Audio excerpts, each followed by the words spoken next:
The 50-year-old poor man, forced to marry the orphan. Then they returned with an Escalade. The Escalade. 0130 hook. Rain hammers against cracked asphalt. The sound cuts through the silence of a forgotten town where nothing ever changes. Until tonight. A black Escalade, gleaming under flickering streetlights, rolls to a stop outside a house that looks like it might collapse with the next gust of wind. The engine dies. For a moment, there's only the rain, then a car door opens, footsteps, slow, deliberate.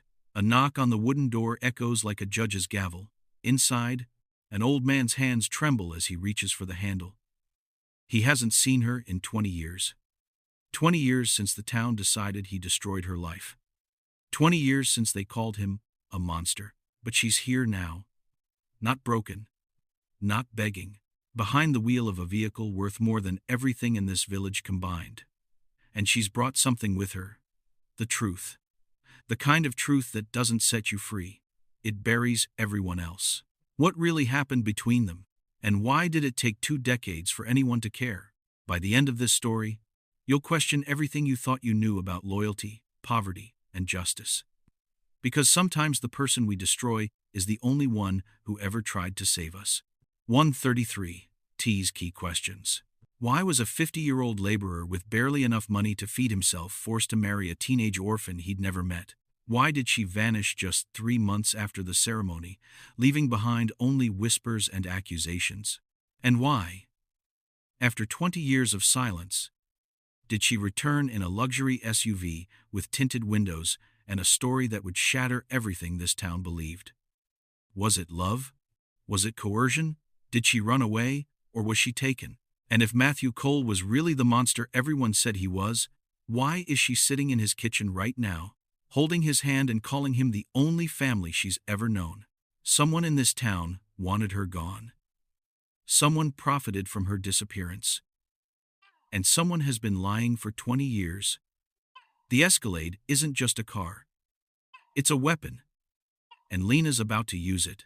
310 backstory. Character setup. Matthew Cole was 50 years old when they told him he had to get married. 50 years old, living in a 2-room shack with a roof that leaked every time it rained, working whatever jobs he could find, painting fences, hauling bricks, fixing broken equipment for $10 an hour. He wasn't dangerous. He wasn't powerful. He was simply invisible. The kind of man people look through, not at.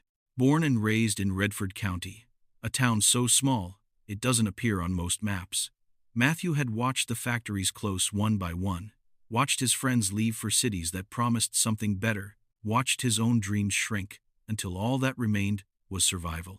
He'd never married, never had kids. Some people whispered he was slow, others just figured he'd given up. But those who actually knew him, the few who bothered to look, saw something different.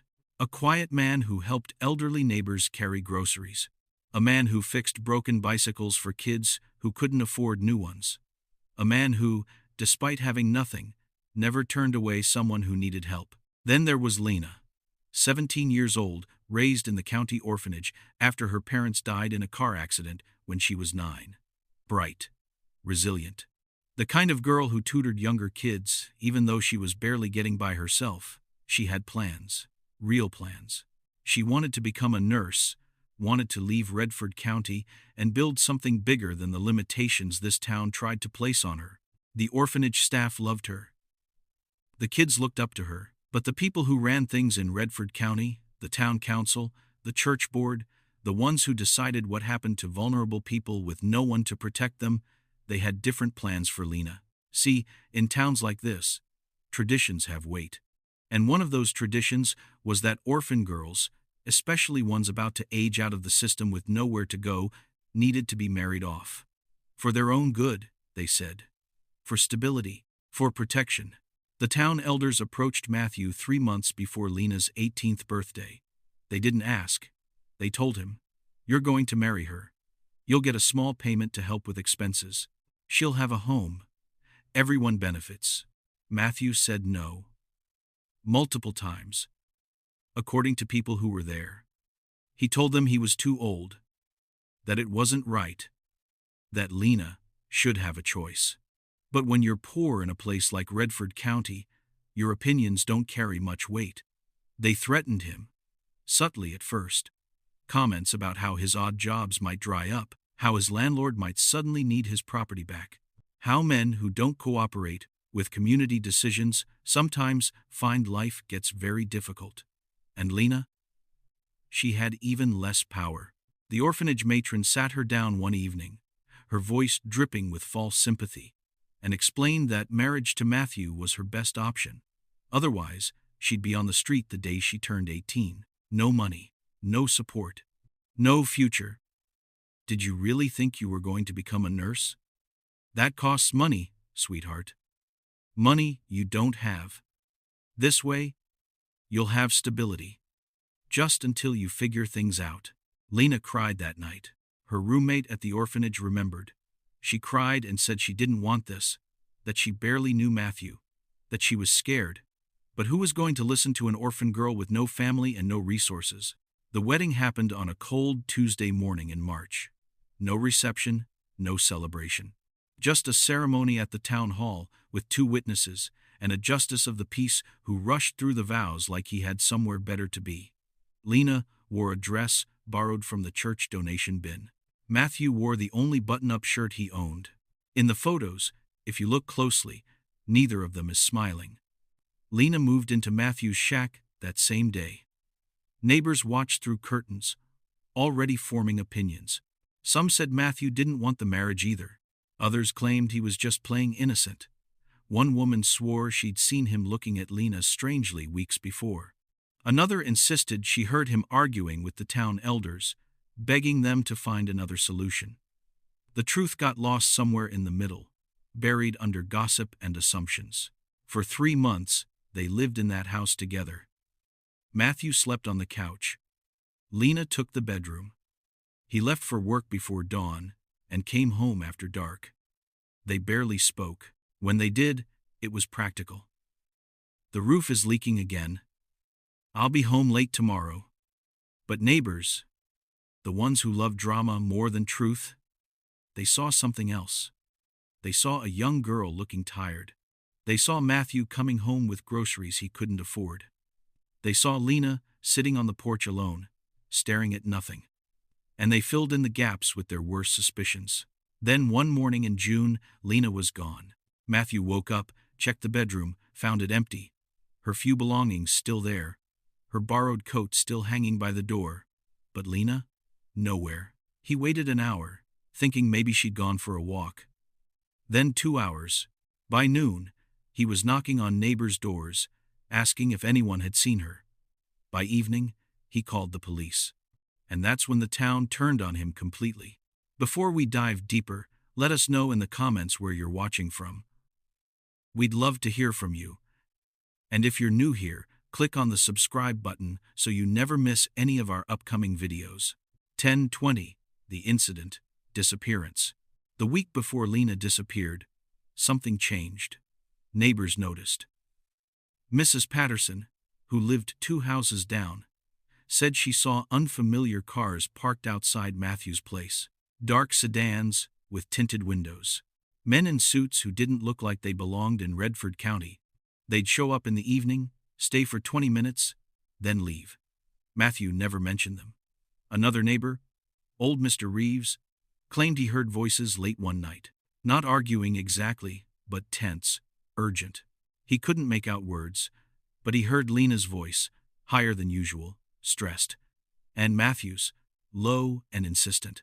The kind of tone you use when you're trying to convince someone of something important. Then, there was the incident 3 days before Lena vanished. Sarah Chen, Lena's closest friend from the orphanage, visited her that afternoon. Years later, she'd tell investigators what Lena said.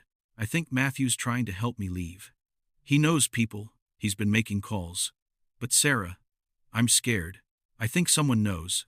Someone's watching. When Sarah pressed for details, Lena got quiet. Just shook her head. Said she couldn't talk about it. Not yet. Not until it was safe. The night before Lena disappeared, multiple witnesses reported seeing a black pickup truck cruising slowly through the neighborhood. Not a local vehicle. No one recognized it. It passed Matthew's house 3 times between 10 p.m. and midnight. One witness, a teenager smoking behind the gas station, said he saw the truck parked down the street with its lights off, just sitting there, watching. He didn't think much of it at the time. The next morning, June 15th, Matthew left for work at 5:30 a.m. like always. He had a job repainting a church in the next county. Long day, good pay. He needed it. Before he left, he knocked softly on Lena's bedroom door, told her there was bread and eggs for breakfast, that he'd be back by 7. She mumbled something from behind the door. He assumed she was still half asleep. That was the last time he heard her voice. When Matthew came home that evening, the house felt wrong immediately. Too quiet. The kind of quiet that makes your skin prickle. "Lena?" he called out. Nothing. He checked the bedroom. Empty. Bed made. Her few clothes still in the dresser. Her toothbrush still in the bathroom. The only thing missing was Lena herself. Matthew spent 20 minutes searching. Checked the small backyard. Walked down the street. Asked the couple across the road if they'd seen her. They hadn't. No one had. Not since that morning. By 6:45 p.m., Matthew called the police. The dispatcher took his information with the kind of bored efficiency that suggested missing persons weren't uncommon. An officer arrived 90 minutes later. Young guy, fresh-faced, taking notes while Matthew explained. "She just wasn't here when I got home." "Did you two have a fight?" the officer asked. "No." "Any reason she'd want to leave?" Matthew hesitated. That hesitation would haunt him. "I don't know," he finally said. "Maybe. This whole situation, neither of us wanted this marriage." The officer's expression shifted slightly, more interested now. "So there was tension in the home?" "Not like that," Matthew said quickly. We weren't in love. It was arranged. We were trying to figure things out." The officer wrote that down, underlined it. By the next morning, the entire town knew. Orphan girl vanishes from older husband's home. Husband claims he doesn't know where she is. Admits there was tension. The police launched a formal investigation. Searched the property. Found nothing unusual. No signs of struggle. No blood. No forced entry. They interviewed Matthew for 6 hours. Went through his story again and again, looking for inconsistencies. "Where exactly were you between 5:30 a.m. and 7 p.m.? Can anyone confirm that? Did Lena have friends? Family? Anywhere she might go?" Matthew answered everything. Gave them names, gave them his work schedule, even volunteered to take a polygraph. But in a town like Redford County, facts matter less than narrative. And the narrative was already written. Within days, whispers became accusations. "I always knew something was off about him. She was too young. He probably did something to her." The police found footprints leading from the back of Matthew's property into the woods that bordered the town. Fresh prints. Small. Likely Lena's shoe size. They followed them 200 yards into the forest. Then the prints just stopped. Not faded. Not covered. Just gone. As if she'd been lifted into the air. Search dogs were brought in. They picked up Lena's scent from items in the house, followed it to the same spot in the woods, then lost it completely. Cadaver dogs found nothing. No body. No evidence of death. Just a girl who'd walked into the forest and disappeared like smoke. One witness came forward. Janet Holloway, who lived on the edge of town. She claimed she heard a scream around 1:30 a.m. the night before Lena vanished. High-pitched. Brief. She'd gotten out of bed, looked out her window, saw nothing. Went back to sleep. Didn't think to report it until after Lena was missing. Was it Lena's scream? Maybe. Or maybe it was an animal. Maybe it was nothing. But it added to the story people wanted to believe. Another neighbor, drunk most days and bitter all the time, told police he'd heard a violent argument coming from Matthew's house 2 nights before. Yelling. Something breaking. Police investigated. found no broken items, no signs of violence. The neighbor couldn't provide specifics. Later admitted he might have his nights confused. Might have been another house. Might have been a TV show. But the damage was done. The local newspaper ran the headline, "Mystery Deepens in Disappearance of Local Teen." Underneath, a photo of Matthew looking confused and exhausted. And next to it, a photo of Lena, smiling in her orphanage ID picture. Innocent, young, vulnerable. The subtext was clear. Weeks turned into months. The investigation stalled. No body, no evidence, no leads. Matthew became a ghost in his own town. People crossed the street to avoid him. He lost his odd jobs, one by one. No one wanted to hire the man who probably killed that poor orphan girl. He stopped going to the store because cashiers would refuse to serve him. Had to drive 2 towns over just to buy groceries. The police never officially named him a suspect. But they didn't have to. The court of public opinion had already delivered its verdict. Guilty. Monster. Murderer. Matthew tried to defend himself at first. Told anyone who'd listen that he didn't hurt Lena, that he was trying to help her, that something else happened. But who believes a 50-year-old poor man with no connections against the collective judgment of an entire community? 1 year after Lena disappeared, someone spray-painted "murderer" across Matthew's front door. He cleaned it off. It happened again a week later. He stopped cleaning it. Just lived with it. A scarlet letter in black paint. What else could he do? 2035 to 0, aftermath and investigation. Detective Sarah Ramirez took over the case 6 months after Lena disappeared. She was transferred from the State Police Division, brought in specifically because the local investigation had gone nowhere. Ramirez was thorough, methodical. She didn't care about town gossip. She cared about evidence. She started from scratch, re-interviewing everyone, going through every statement, every search report, every piece of documentation.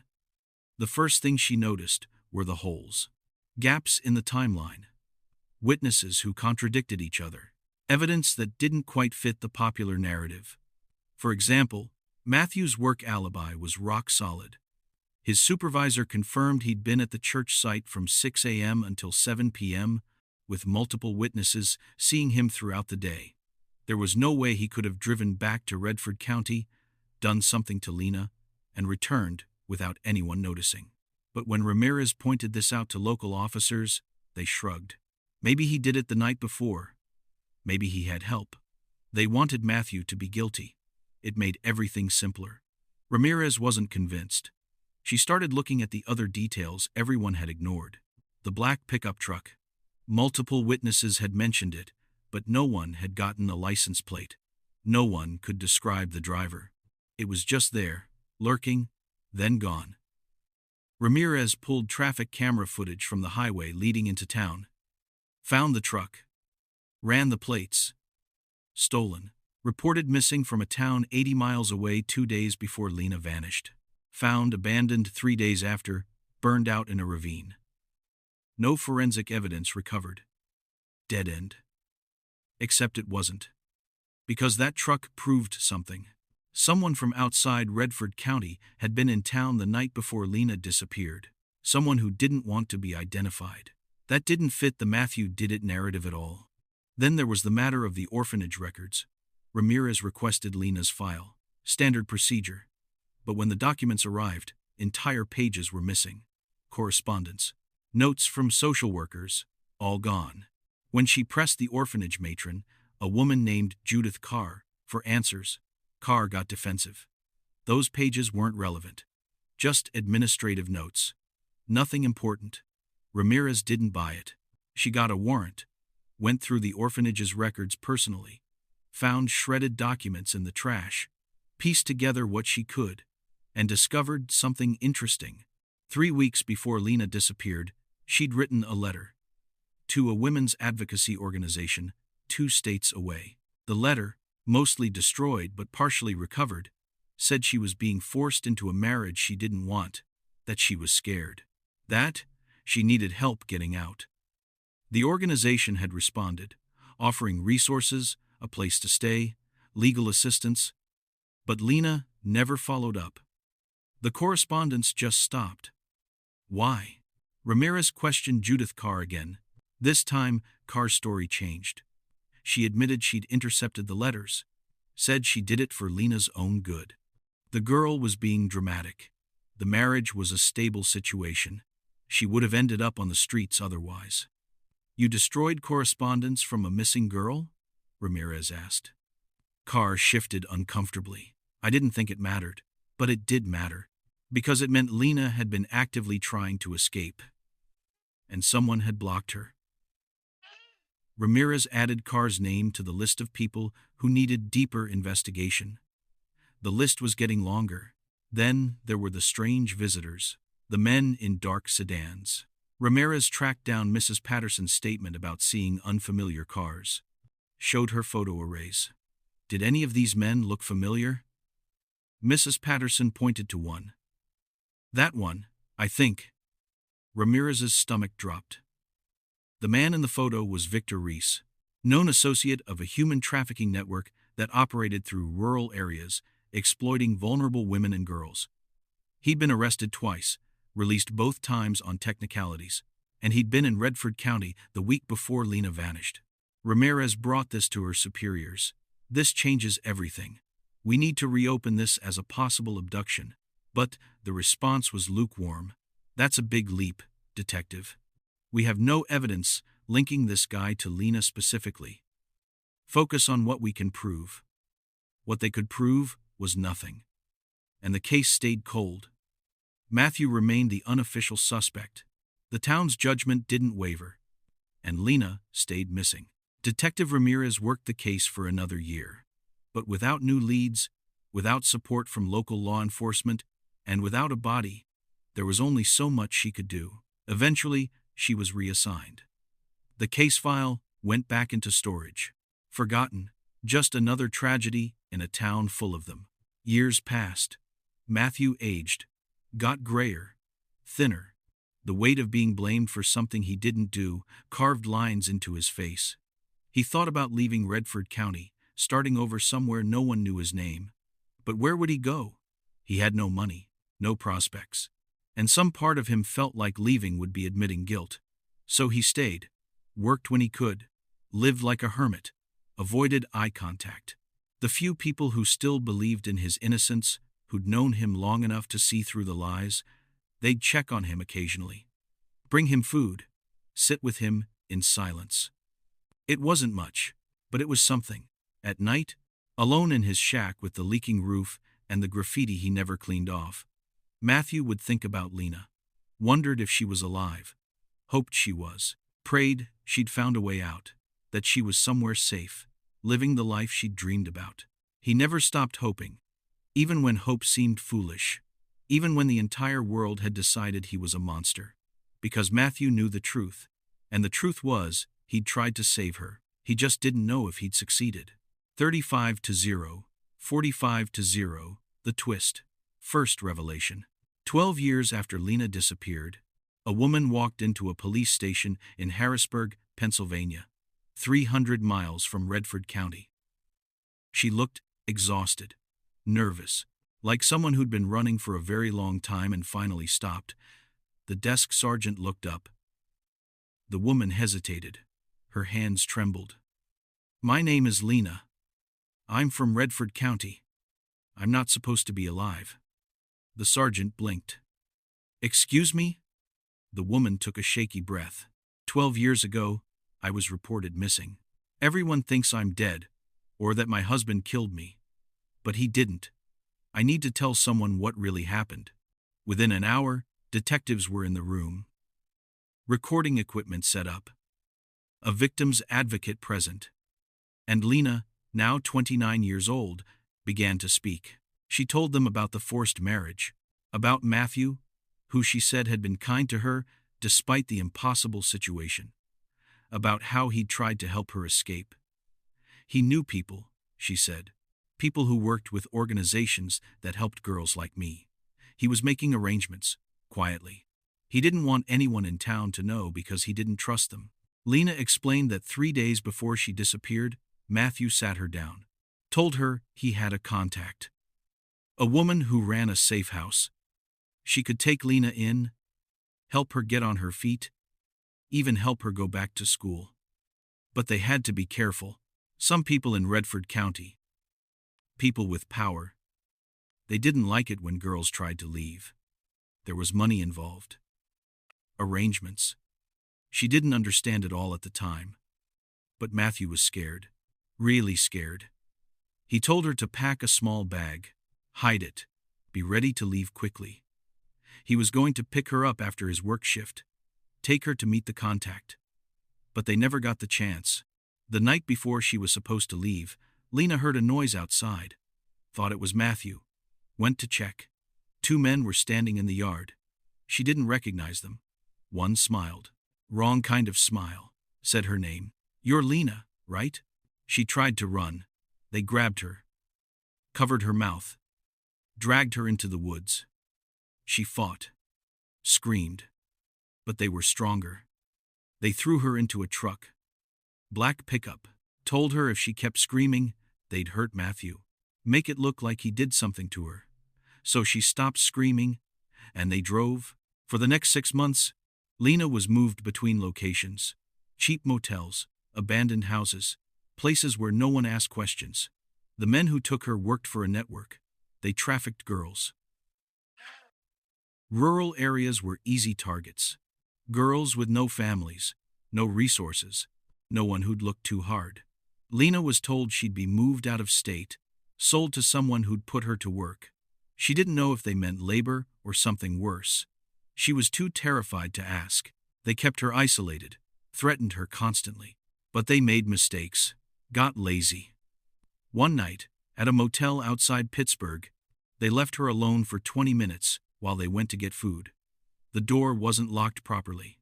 Lena ran, barefoot, in the clothes she'd been wearing for days. She ran until her lungs burned and her feet bled, flagged down a car.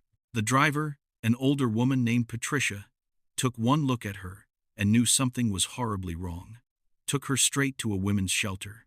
The shelter staff wanted to call the police immediately, but Lena begged them not to.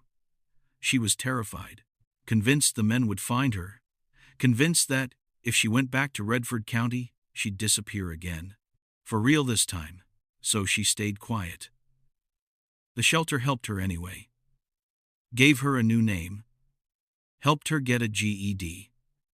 Eventually connected her with a nursing program that offered scholarships for survivors of trafficking. Lena rebuilt her life piece by piece, got her nursing degree, started working at a hospital, went to therapy, learned to sleep without nightmares. But she never forgot Matthew. Never forgot that he'd tried to save her. And she never forgot the guilt, knowing that he was probably blamed for her disappearance, knowing the town likely thought he'd hurt her.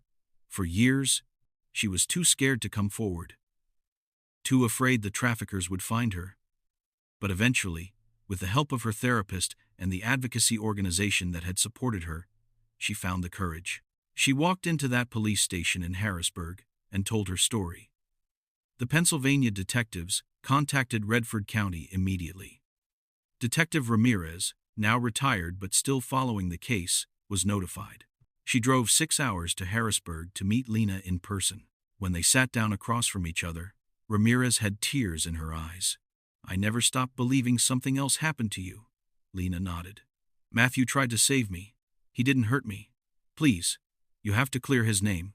The exoneration process took months. Legal procedures. Verifying Lena's story. Tracking down records from the trafficking network. 2 of the men involved had been arrested years earlier on unrelated charges. When questioned about Lena, they confirmed parts of her account. Enough to corroborate her story. Enough to prove Matthew had nothing to do with her disappearance. The Redford County District Attorney held a press conference. Stated publicly that Matthew Cole was not a suspect. Never had been formally. That new evidence proved he'd been wrongly vilified. The apology was brief, bureaucratic. It didn't undo 12 years of being called a murderer. But it was something. News crews descended on Redford County, wanted to interview Matthew. He refused. Told them through a neighbor that he just wanted to be left alone. But there was one person he did want to see. When Lena called him, her voice shaking, asking if she could visit, Matthew cried. First time he'd cried in years. Yes. Please. I need to know you're okay. 2 weeks later, a black Escalade pulled up outside his house. The same house with the faded graffiti and the leaking roof. And Lena stepped out. 45-0, 55-0, final twist, resolution.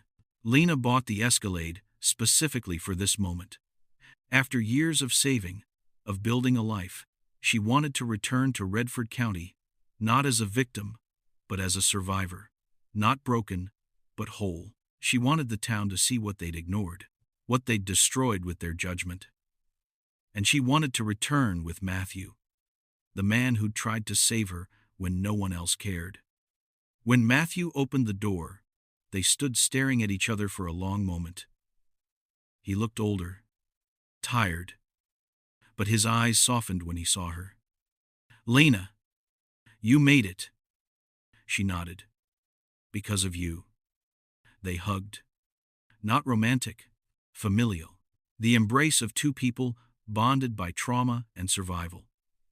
Inside the house, over coffee and tears, Lena told Matthew everything. The full story. The trafficking. The escape. The years of rebuilding. And Matthew told her about the 12 years he'd spent being blamed. The isolation. The hatred. They sat together in the house where it all started and mourned what they'd both lost. But they also celebrated what they'd survived. Then Lena said something that changed everything. I need to tell you who was really behind this. Matthew frowned. What do you mean? Lena pulled out a folder. Documents. Photos. Information she'd gathered over the years with the help of investigators and advocacy groups.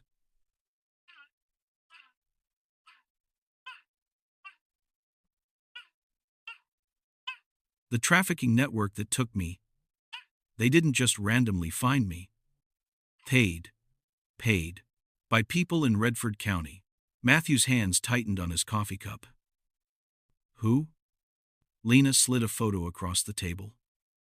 Judith Carr. The orphanage matron. She was part of it. She facilitated arranged marriages for orphan girls, but when girls resisted or tried to leave, she'd alert the traffickers. She got paid per girl.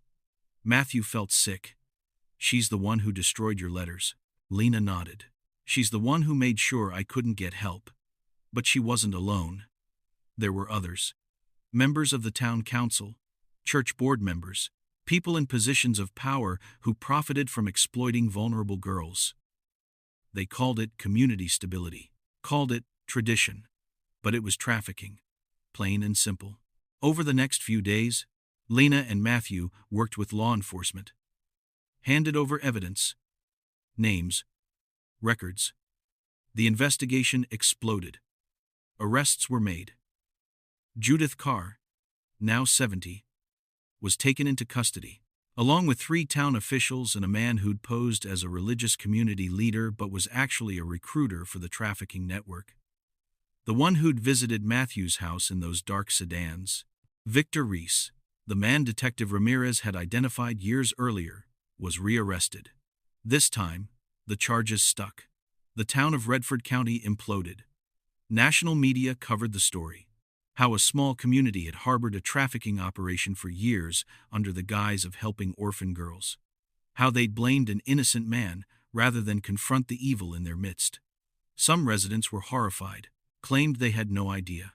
Others stayed silent, complicit in their willful ignorance. A few, the ones who'd supported Matthew all along, felt vindicated. But the damage was done. Redford County would forever be known as the town that looked the other way. Lena didn't stay in Redford County. She'd built a life in Pennsylvania, a good life. She worked as a nurse in a trauma center, volunteered with organizations that helped trafficking survivors, used her story to advocate for change. But she stayed in touch with Matthew, called him every week, visited when she could. She helped him move out of the shack, found him a small apartment in a better town, even helped him get a job through a friend's construction company. For the first time in years, Matthew wasn't invisible. He was seen, valued, vindicated. The Escalade became a symbol. When Lena drove it through Redford County that first time, curtains twitched. People stared, some with shame, some with anger. But Lena didn't care. She wasn't there for their approval. She was there to reclaim her story, to show them that the girl they'd failed had survived anyway, that the man they'd destroyed had been right all along, and to make sure that what happened to her would never happen to another girl in that town again. One afternoon, sitting on Matthew's new apartment balcony, Lena asked him a question that had haunted her for years. Why did you help me? You didn't know me. You didn't want the marriage either. You could have just ignored it. Matthew was quiet for a long time. Then he said, because nobody helped me when I was young and struggling. Because I knew what it felt like to be invisible. And because it was the right thing to do, even if it cost me everything. Lena reached over and squeezed his hand. It did cost you everything, Matthew shrugged. But you're alive. You made it. That's worth more than anything they took from me. They sat in silence, watching the sunset. Two people who'd been broken by a system that valued power over compassion. Who'd survived because one of them refused to give up on the other. It wasn't a fairy tale ending. There was no romantic reunion. No dramatic vindication scene where the whole town apologized. Just two people who'd found family in the aftermath of tragedy. And sometimes, that's enough. 55-0, 60-0 engagement and reflection. So here's the question. Was justice really served? Judith Carr and the others were arrested, yes. The trafficking network was dismantled. Matthew's name was cleared. But what about the 12 years he lost? The years Lena spent rebuilding herself from trauma? The other girls who didn't escape? Can you really call that justice? Or is it just damage control? And what about the town? The neighbors who believed the worst. The employers who fired Matthew. The people who spray-painted murderer on his door. Do they get to just move on? Pretend they weren't complicit? Or does an entire community bear responsibility when it chooses judgment over truth? Think about how quickly we decide someone's guilty. How easily we believe a story that confirms our biases. Matthew was poor, older, a little odd. That made him an easy target. And Lena? She was young, vulnerable, voiceless, the perfect victim. So when she disappeared, the town didn't look for other explanations. They took the simplest, cruelest narrative and ran with it. How many times have you done the same? Heard a story, made a judgment, moved on without questioning whether you had all the facts? Here's what this story is really about. It's about how systems fail the vulnerable, how poverty makes you disposable, how power protects itself at any cost, and how the people society discards are often the only ones with the courage to do what's right. Matthew didn't have wealth, didn't have influence, but he tried to save Lena anyway. And Lena, after years of trauma, came back to save him. That's the real story. Not the Escalade, not the arrests, but the fact that two people society had written off refused to stay written off. They survived. They fought back. And they won. Not perfectly. Not without scars. But they won. So, what would you have done in Matthew's position? Would you have risked everything to help someone you barely knew? Would you have stayed in a town that hated you? Or would you have run?